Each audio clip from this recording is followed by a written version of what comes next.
ॐ पार्थाय प्रतिबोधितां भगवता नारायणेन स्वयं व्यासेन ग्रथितां पुराणमुनिना मध्ये महाभारतम् अद्वैतामृतवर्षिणीं भगवतीम् अष्टादशाध्यायिनीम् अम्ब त्वामनुसन्तधामि भगवद्गीते भवद्वेषिणीम्.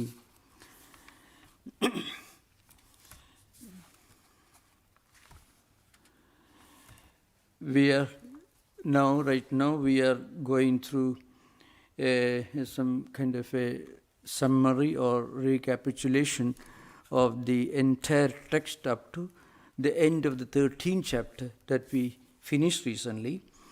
So I shall just give a brief description of some of the most important topics we already discussed.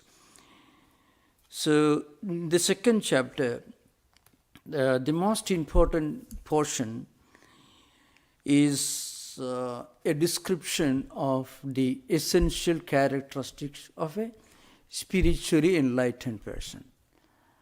You will be surprised if I tell you it is not talking about the characteristics of a devotee of God or a religious person, but a spiritually enlightened person.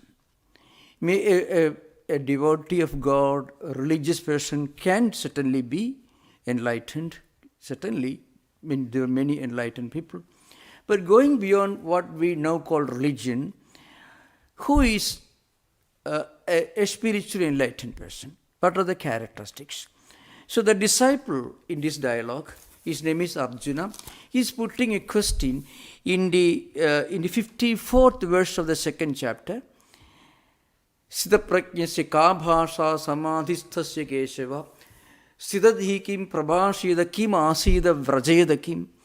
He is asking, how does a spiritually enlightened person, how does he look like? How does he walk? How does he interact with others around him? And how he looks upon himself.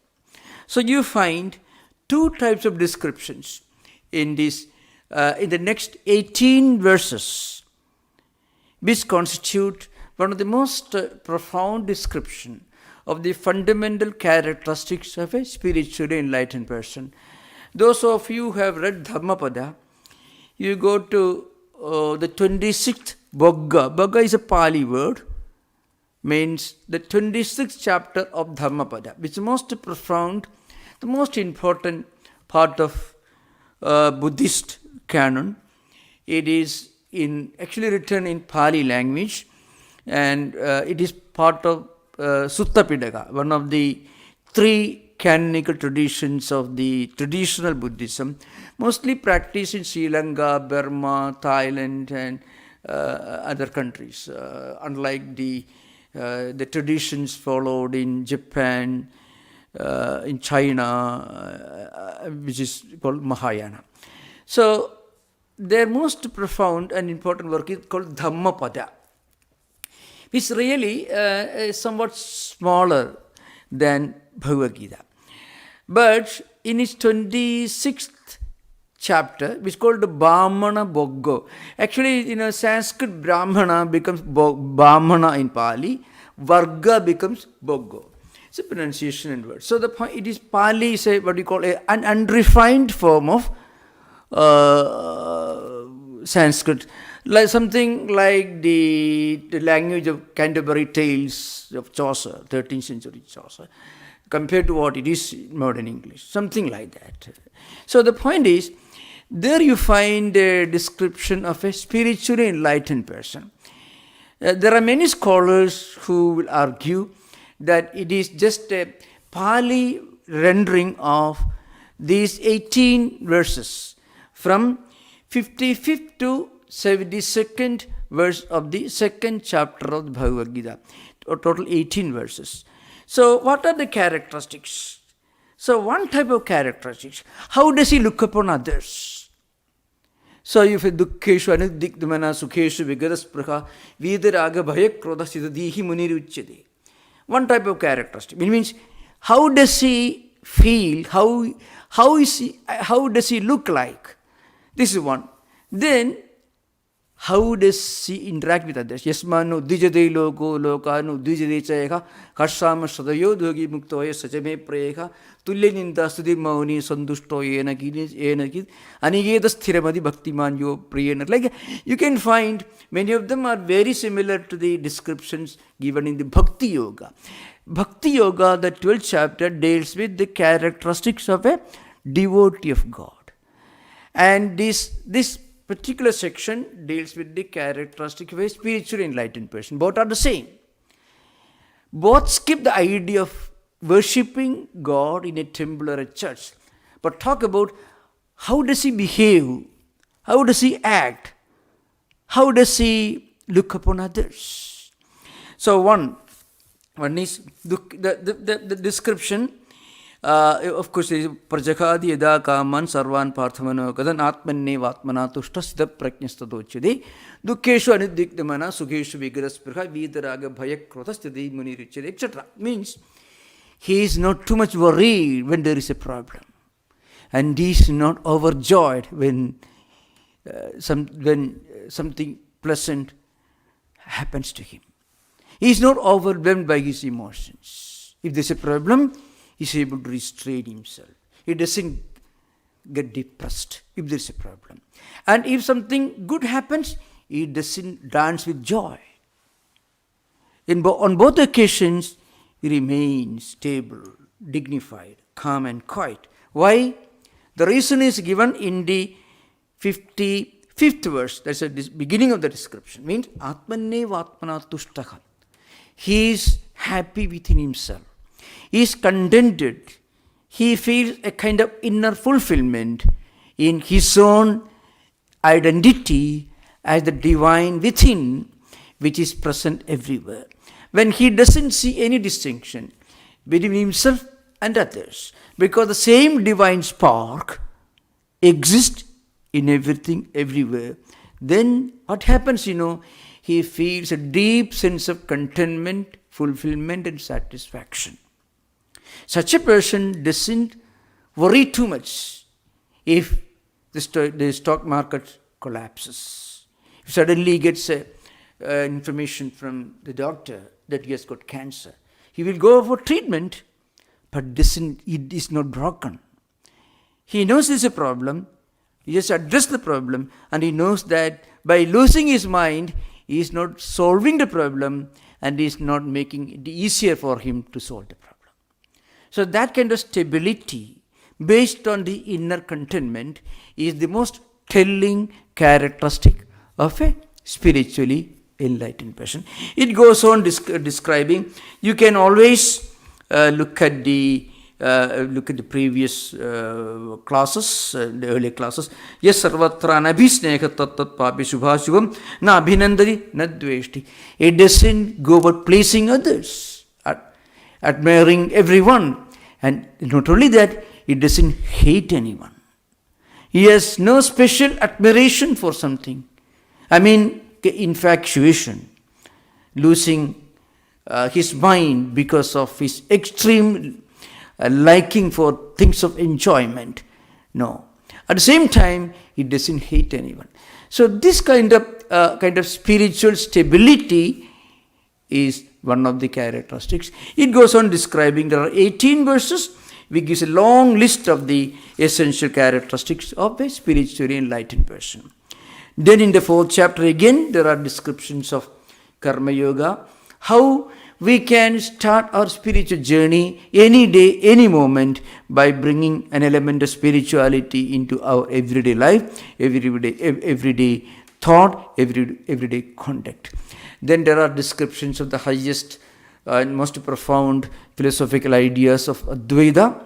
And then in the 12th chapter, there is an interesting description of the characteristics of a devotee of God. And one important aspect of the 12th chapter is, Lord Krishna says the best way to become a devotee of God is to become a good human being. So that's all. If you can become a pure, good human being, that's the end of devotion to God. So devotion to God is not something that we practice on a fine morning or on a specific time every day or on a few days every week or maybe through some rituals. Devotion to God is the art of becoming a good human being. In other words, the purest form of spiritual humanism, that is devotion. It's a very, very interesting. I can just take the 4 levels for this evolution of devotion. With that, I shall conclude this portion. Then I shall speak a few things about the conclusion of the whole text in 18th chapter. Then come back to the 14th chapter that we are supposed to begin discussion today. Now, in the 12th chapter, there is a gradual evolution of a devotee. How do we begin our spiritual life? The first stage is, from the 8th verse to 11th verse. In 4 verses, there's a description of 4 levels of devotion to God in a descending order. The highest state of a devotee of God is explained in the 8th verse. Mayeva manadarsva mai buddhim nivesya nivasishyasi mayeva oda udham nasamsya. It's a state of mystical experience. When you feel the divine is present in you and the divine is residing within you. 8th verse of the 12th chapter. Mayeva manadarsva mai buddhim nivesya. I mean, your mind, your intellect, your emotions, your feelings and thoughts, let them all reside in me. Then I shall reside in you. So, this is the state of a highest devotee, where every moment becomes a matter of spiritual celebration, spiritual experience. Life will not be miserable. When we link our life to something sublime, that sublime divinity slowly percolates to every level of our life. In our office place, in the laboratory, in the university, wherever, whatever we are doing, all can really become spiritualized. In fact, that is the first step. So, I shall begin this description with the 11th verse, because in the 11th verse is the primary class or kindergarten of spirituality. It simply says, Ata edadabe shaktosi kartu madhyogamasidha sarva karma phalatyagam tadakuru yadatmavan. This is the 11th. What means, if we cannot always think of God, if we cannot always reside in the thought of higher divinity, then you do one thing. You do everything. And then mentally, you resign everything to the Lord. So, while doing work, you may not be able to think of God. That's possible for a more advanced devotee. But anyone can do. Well, after doing everything, I can leave it to God, sincerely. But remember, it should not be a kind of a license renewal program. Every week we go, oh God, you delete all wrong things and then you get a renewal. No, not at all. Sincerely, if we can resign our activities and thoughts and everything to God, then slowly our ability to do something wrong slowly gets decreased. We will slowly find it difficult to do anything wrong. Slowly. So at the time of doing work, we may not be able to think of God. But after having done everything, in the evening when you come after everything is over, well, I have done my best, leave it to Him. Slowly, next day when you go to your office, again, but last night, after retiring from my office, I resigned everything to God, so I'm doing now. So that thought will come. Then slowly our whole life gets spiritualized. This is the 11th verse, that is the kindergarten, which anyone can do. Then a higher level is mentioned in the 10th verse. I told you from 8 to 11 is a descending order. From 11 to 8, it is an ascending order. So I'm going to talk about the ascending order. 11th verse tells you, you need not go to a temple or a church or any place of worship. If you cannot do that, no problem. But every day after having done everything to the best of your ability, mentally, you can resign everything to God. If you do sincerely, the thought of having resigned everything to God, that thought will not be in vain. It will slowly start influencing our actions, our thoughts, next day morning onwards. If this is insincere. In the 10th verse, Lord Krishna says, Abhyasevi asamarthosi mat karma paramo bhava madartham abhi karmani kurvan siddhim avapsasi. This verse, if we cannot really read, there is no problem. There are translations available. The 10th verse tells you that slowly, if we practice gradually, feeding our mind with good thoughts, good ideas, we may read many things, also read something good. We may do many actions, also do something good. So, slowly, and if we make use of our ears and our eyes, our different senses of perception and different senses of action.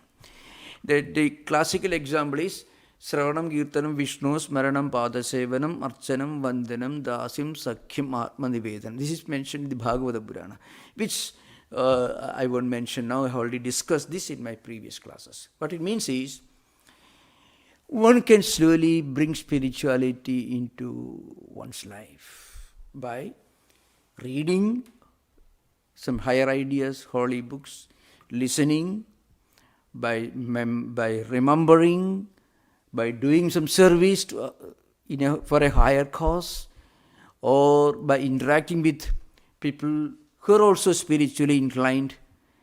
All these will help us to slowly bring spirituality into our practical life.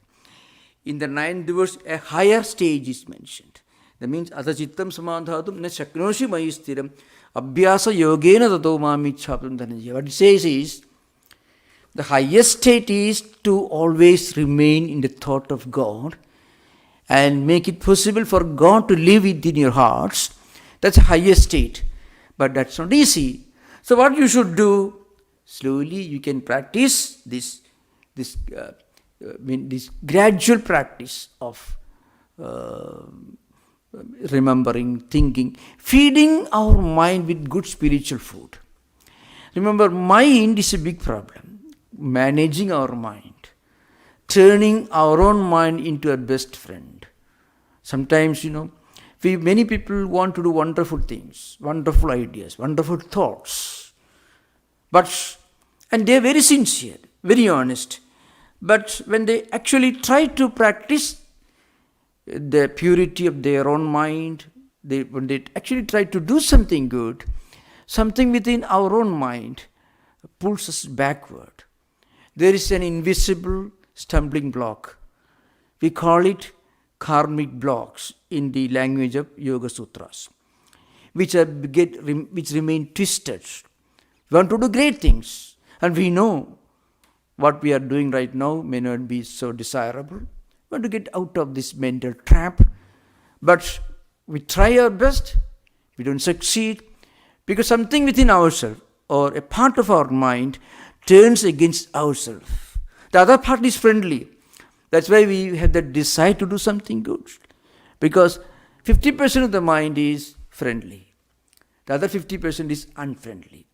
It actually takes us in the wrong direction. So there is a pull. That's why a conflict between our mind, that is our thoughts and emotions and feelings, and our intellect, our will, our decision. This is a conflict between intellect and mind. So this conflict can be resolved only by doing something good and noble, reading something good, thinking something good, speaking something good, which all will generate spiritual food in our mind. And slowly our mind becomes more and more friendly. If you give a dog some stones or thorns, it may bite you. But if you give it food, and it will be very friendly, very loyal. Mind is like that. Not a very compliment to our own mind to compare it with the dog. But dogs are wonderful creatures, so maybe it's a compliment if you look at it from the other perspective. So mind can be like that. Mind may be like that. Mind is friendly when you give good food. It becomes our enemy when you give bad food. So if our mind is not our friend, because you may have given it poisonous food. What is poisonous food? It could be in the form of wrong words we listen to, wrong things we see in the internet, YouTube, wrong books we read, wrong magazines we read, wrong associations, all can bring poisonous food to our mind. And that mind will retaliate. It turn against you. So when you do something good, it will allow you. So how to turn our own mind into our best friend? By giving it good food. So this is the idea mentioned in the ninth verse. In the 8th verse is the highest step. That's why I didn't begin with the 8th verse. I began with the lower stage, 11th verse. Mayeva manadarsva, my buddhim nivesya, nivaseshisi mayeva adodhim nasamsya. I'm quoting these verses because, reciting these verses, mostly because they're being recorded. So those who listen, they can refer to the book if they want. 8th verse of the 12th chapter of the Bhagavad Gita is, the highest devotee is one, in whose mind the Lord takes his residence. This is a permanent residential address.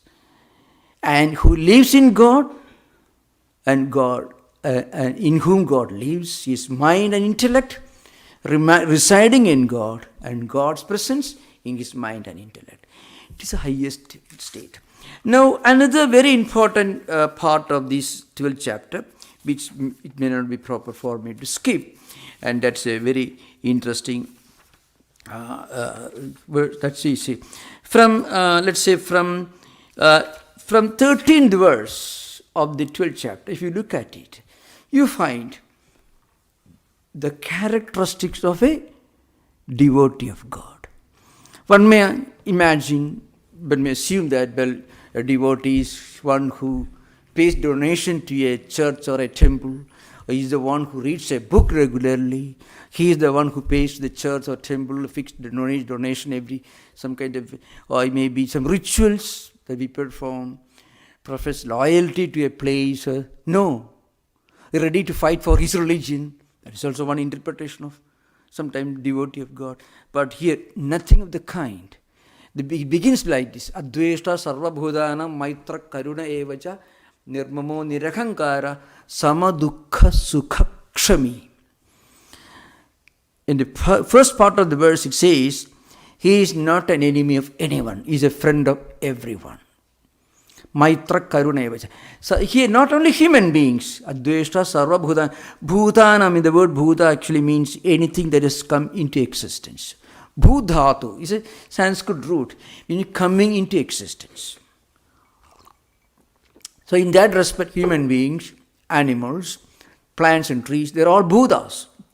Whole creation, air and water, they belong to the category of Buddhas. So true devotee of God is a real friend of air and water, trees and forests, oceans and sky, and also all human beings, all members of the animal kingdom also. He is not an enemy of anyone. He is a friend of everyone. So Adveshta Sarvabhutana. He doesn't hate anyone. He has absolutely no problem, no hostile feeling towards anyone, and is a friend of everyone. And he doesn't think anything he sees. Everything belongs to the Lord. Everything belongs to everyone.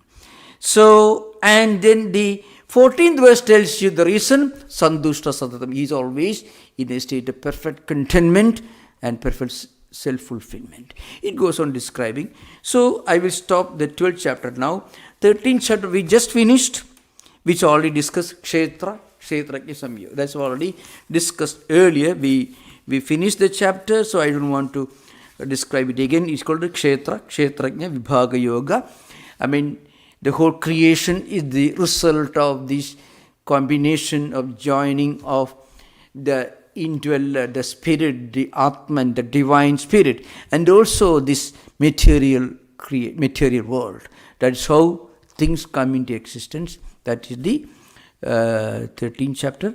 We are going to discuss the 14th chapter today. But before we reach the 14th chapter, I want to give an idea of the structure, the attitude of the teacher of Gita to his students. In the 16th verse of the last, that is 18th chapter, Lord Krishna gives an important idea. It gives a proclamation, what he says, Idide jnanamakhyadam gukhyat guhyataram maya vimursya edat asheshena yadhechasi tathakuru. You know what he says? Arjuna, he tells, the teacher tells Arjuna, I have taught you this great spiritual truth. That is, remember, 16th verse of the 18th chapter. I have now taught you this great spiritual truth, which is actually secret, called secret means sublime, not easily available except for those who are pure with purity of mind. Others who without any purity of mind, those who are not humble, those who don't have the spiritual attitude, may not be able to grasp it. So it is this the sublime knowledge, the supreme knowledge. I have already taught you this great spiritual truth, which is non-attainable to those who are not spiritually inclined. So Guhyatramaya means secrets of the secrets. Vimursya edad asheshena means you analyze, you assess what I taught you, you think over what I said, use your reason, your reasoning power, and rationally you can analyze, then do whatever you want. Except if you feel okay, otherwise not. It's very interesting. So, and then you do whatever you want. Whatever you feel like doing, do that. After teaching all these 18 chapters, Lord Krishna tells his student, now you can think for yourself. Of course, Arjuna fully understood and he obeyed Lord Krishna's instructions. The point is, we can learn from a book only what we deserve to learn, what our mind is ready and fit to learn. Because very often what we learn from a book, anything, depends upon how far our mind is ready to learn that. And then, with this I shall conclude. One of the most interesting verse, which can create misunderstandings to those who read, but it will come later. It is the 18th chapter, 67th verse. It can lead to a lot of controversy. Idante na tapaskaya na bhaktaya gadajana na cha susave vakyam na cha mam yaha abhyasuyati. You know what it says? Don't ever discuss this subject.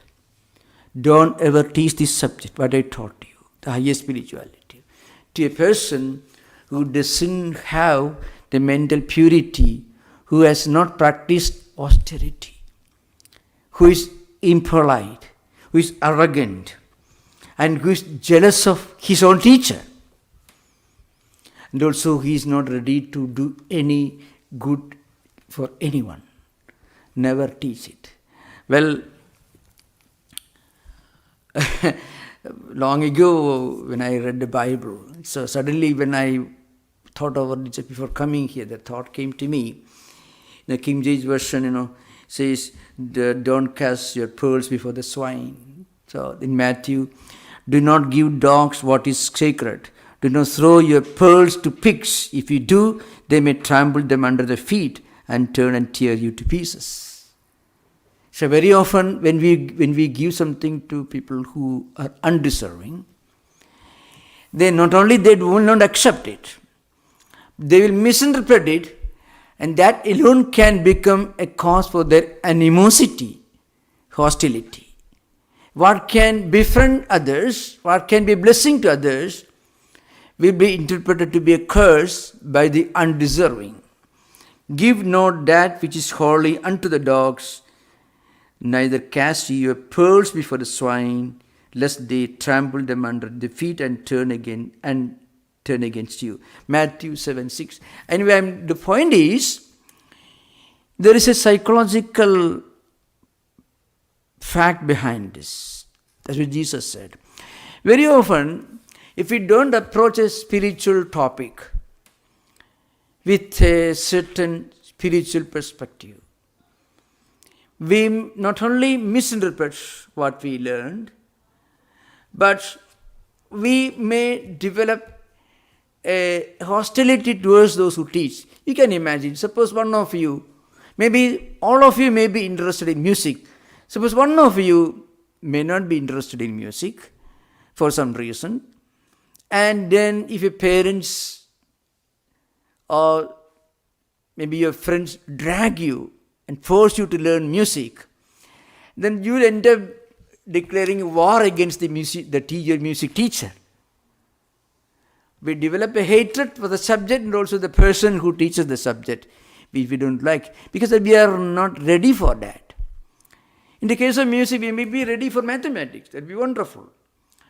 So, of course, there is a slight difference in this comparison. There is a problem with the comparison, but for want of a better comparison, I am using this.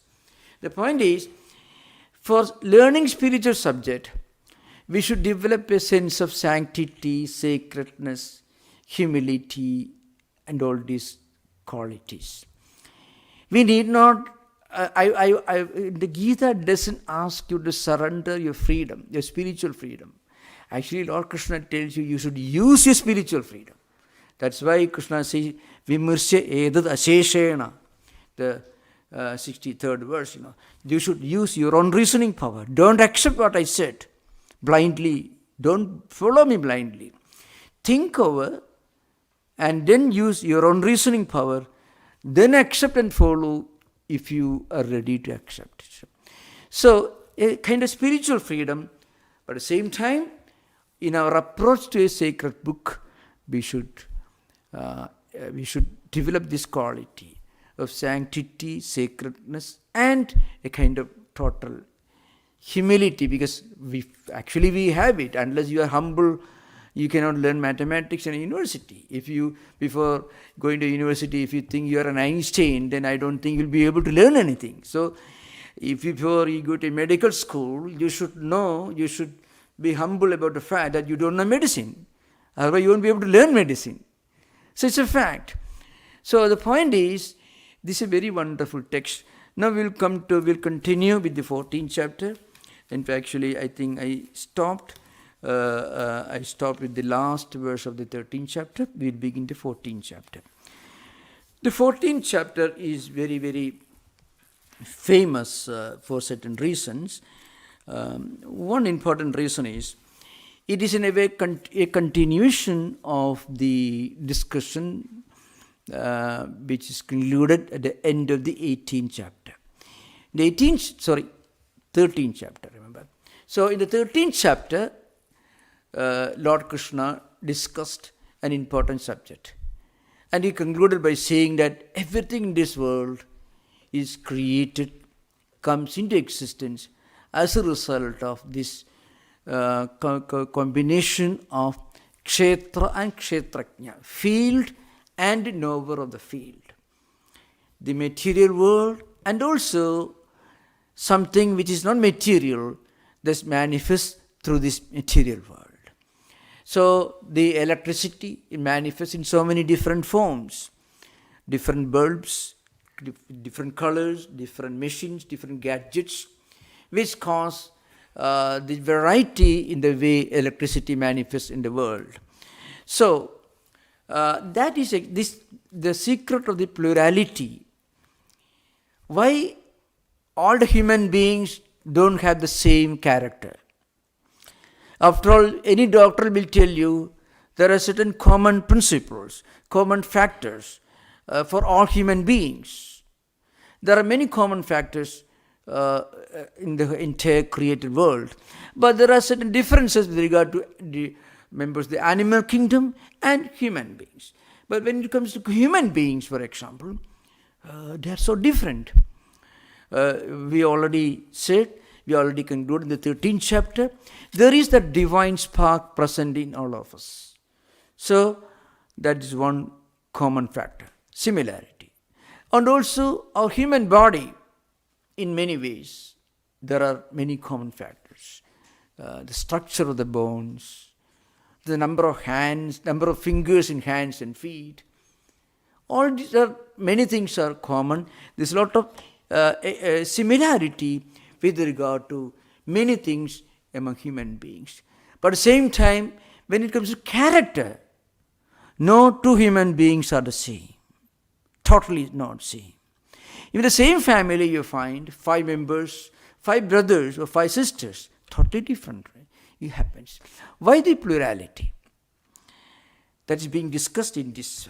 And in short, I shall tell you what this plurality actually means. Plurality means variety, the pluralistic world. Behind all these common factors, there is the pluralistic world. Everything is dissimilar from one perspective. In the same family, in the same society, even in our own tradition, in monastic order that you belong to, also different. In your family, you are different. In a country, people are different. So, but at the same time, physical characteristics from one perspective are the same, completely identical. But at the same time, and Atman, according to Vedanta, the divine is present everywhere, the same. So, in short, Gita tells you, and this is actually a description that comes from Sankhya philosophy. It tells you that in the Sankhya system,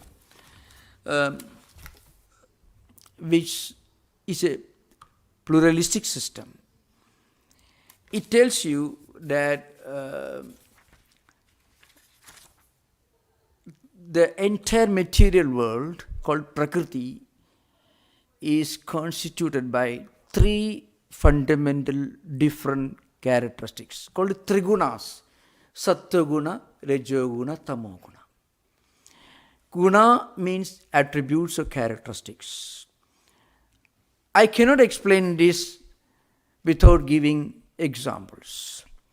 Let us say, for example, one person in the same family, one person slightly lazy, not interested in studies, interested only some physical work. If you send him to the best schools, he is not interested. He spends his time mostly sleeping or not doing anything. It is called Tamoguna. So Gita says, Nidra alasya pramadoktam tatamasa mudakruta, means sleepishness, laziness, inactivity, as an inborn characteristic. Inactivity, inactive or ignorant, and also not interested in anything. This is called Tamoguna, the lowest of human temperament. A higher temperament, you want to study, you want to become CEO of a big company, he wants to get high grade in schools, he's ambitious, works hard, efficient, lot of dynamism, adventurous, daring. You may call him a man endowed with Rajoguna, active, dynamic, and efficient. This natural characteristic. Another person, he can act as efficiently as the person as is the other one. Let's say the senior most, the eldest son is Sattva-guna, and his younger brother is Rajoguna, active, efficient. And the youngest of the 3, Tamoguna, a bit lazy. Now, what are the characteristics of this man endowed with Sattva-guna? He can and is efficient, he is willing to do, he is able to do whatever he is asked to do, very efficiently, with great success, very effectively, But at the same time, he does all that, but is not very much disturbed. With a calm, cool mind, with a perfect, stable mind, he can act as efficiently as the middle brother. The middle brother, he acts very efficiently, but he also wants you to know that he is very efficient. He is very intelligent, but that's not enough. He wants you to know that he is very intelligent. That's the characteristic of a man endowed the Rajoguna, active, dynamic, ambitious. But the man endured the Sattva-guna, that highest human temperament. He is efficient, but he doesn't want to parade, exhibit his efficiency. He's learned, he is not interested in parading his, if you ask him to speak and teach, he can do wonderfully well. But doesn't go about boasting, but he knows that, he doesn't do that. No, the senior most one, who has got all the good qualities of the middle brother, but is stable, is self-restrained, that person is endowed with Sattva-guna. So these are the three human temperaments. Not only human temperaments, Gita and Sankhya philosophy will tell you this is the secret of plurality or diversity in this world. So, let us say, Sri Ramakrishna gives an interesting example, very interesting example. Sri Ramakrishna was the teacher of Swami Vivekananda, the great teacher of 19th century. In fact, he is the greatest spiritual, one of the greatest spiritual teachers who came from India, Sri Ramakrishna Paramahansa. So, he gives an interesting example with a sense of humor. A man with Rajoguna, extremely active and ambitious. Suppose he is doing, let's say, a religious ritual, a worship. He will decorate it with so much. He will borrow money and take loan from the bank and will decorate his building, the altar with luxurious things. And he will invite a number of popular people and he will make an exhibition of the whole act of worship or ritual. He wants everyone to know that he's a big man. And when he does puja, when he does some service, he'll have a lot of big rituals, big things, big programs. He will do that. Now, a man is endowed with Sattva-guna. He will have a small shrine and he may be doing puja, Hindu temples, they do puja. He will offer some little, whatever he can do. He doesn't want to earn much wealth. He is able to do if he wants. He can certainly do great things, but he's not interested because he knows there is no point in making an exhibition of the ritual.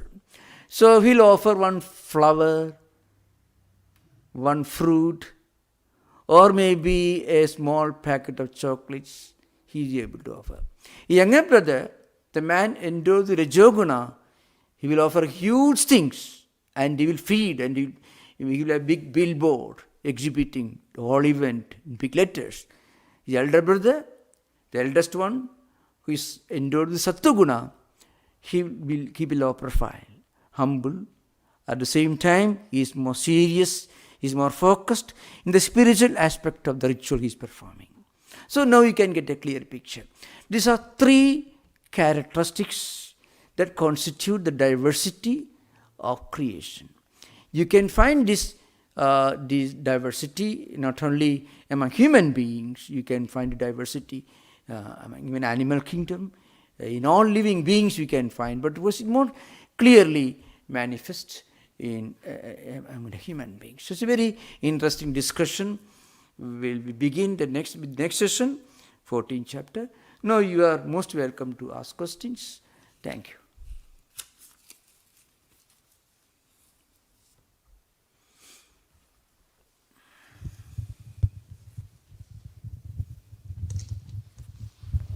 Swamiji, can you expand on the concept of karmic blocks that within the mind? Is it based on past actions? Yeah.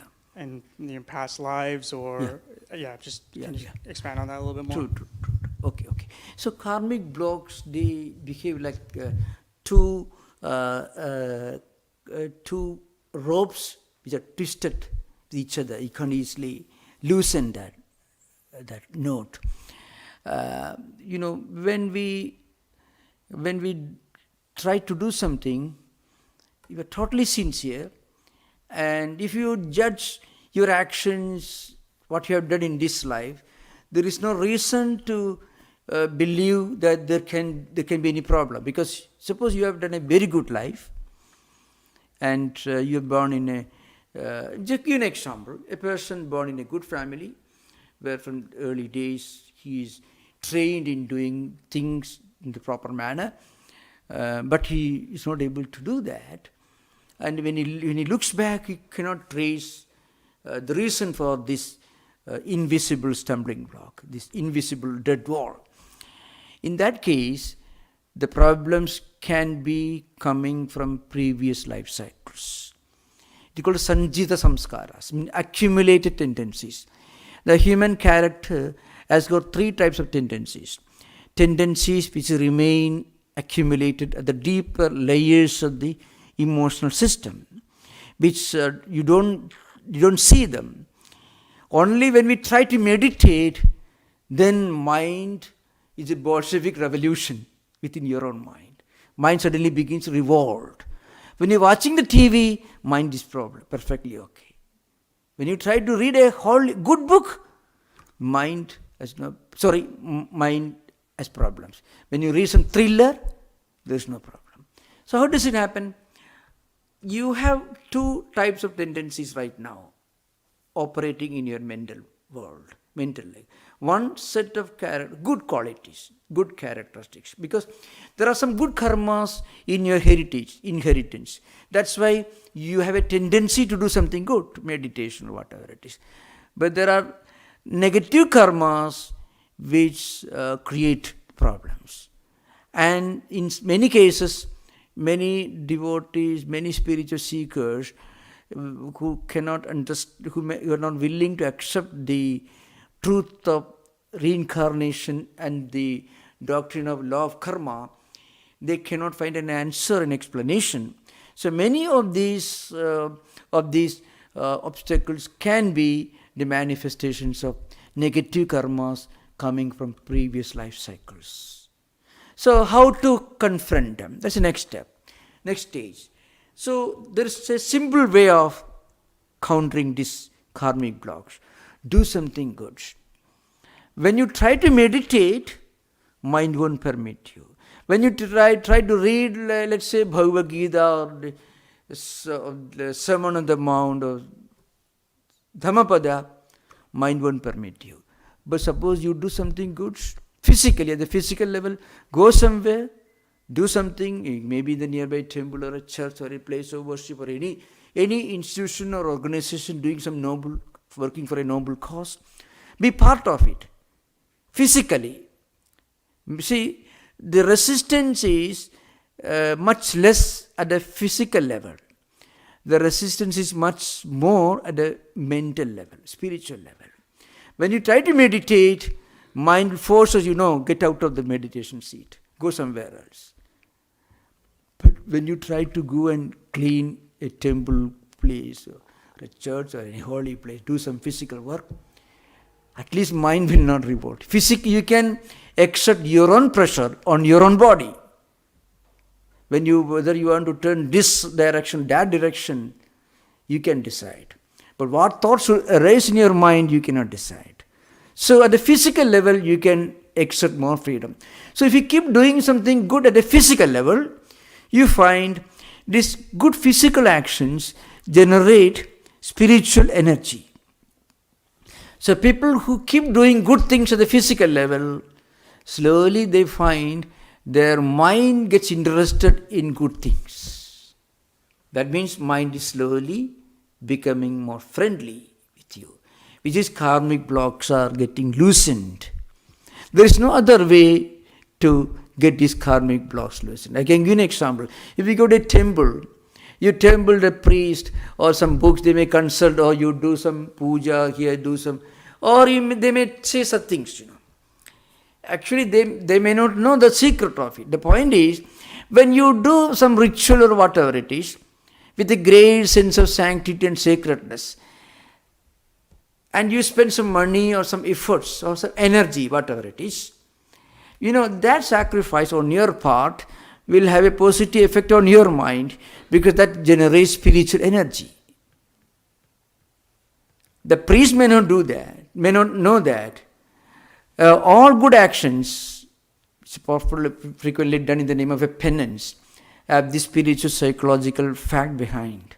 So any noble action, at a physical level, mental level, verbal level, speaking good things, doing good things, thinking good things, will slowly turn your mind less and less. It reduces the conflict and turn your mind into a friend, and the conflict becomes less and less. The conflict decreases and the mind begins to resist less and less, and the mind becomes friendly, and the mind will congratulate you, will help you, will guide you, will encourage you to do good things. This is what happens. There's some people you feel, oh, today I didn't pray. It's wrong for my part. You won't feel satisfaction unless you pray. That might be your best friend. Oh, I want to pray. Oh, pray tomorrow. I pray. That mind is not your friend. Be careful with that. So when your mind becomes your best friend, it will guide you. When your mind becomes your enemy, it will misguide you. It will guide you in the wrong direction. So whenever you do something positive, it could be in the form of reading a good book, discussing good things with some like-minded people, thinking some good thoughts, listening to some good music, listening to something that is elevating, can slowly loosen these karmic blocks. I can tell you one secret. Why some people, I can tell you one fact. We have number of devotees. Without them, in this huge organization, Vedanta Society, of which I'm a part, huge, but some. And these devotees do a lot of work, make a lot of sacrifice. You know what they're doing? But doing that, the karmic blocks are getting loosened. What does it mean? The kind of inner fulfillment. I have done something good, something for a higher cause. And that has a great healing effect on the mind. This is important thing. So it loosens the karmic blocks. When these ropes are in a twisted condition, slowly it gets loosened. That's what it is. Okay. How do you feel? How do you conclude it's getting loosened? You feel a great inner contentment. An invisible feeling of inner contentment. That's the sign that you are on the right track. Okay, thank you.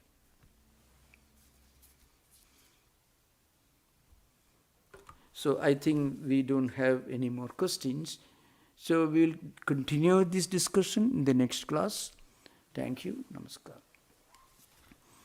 Om Shanti Shanti Shanti Harihi Om Tat Sat Sri Ramakrishna Arpanamastu.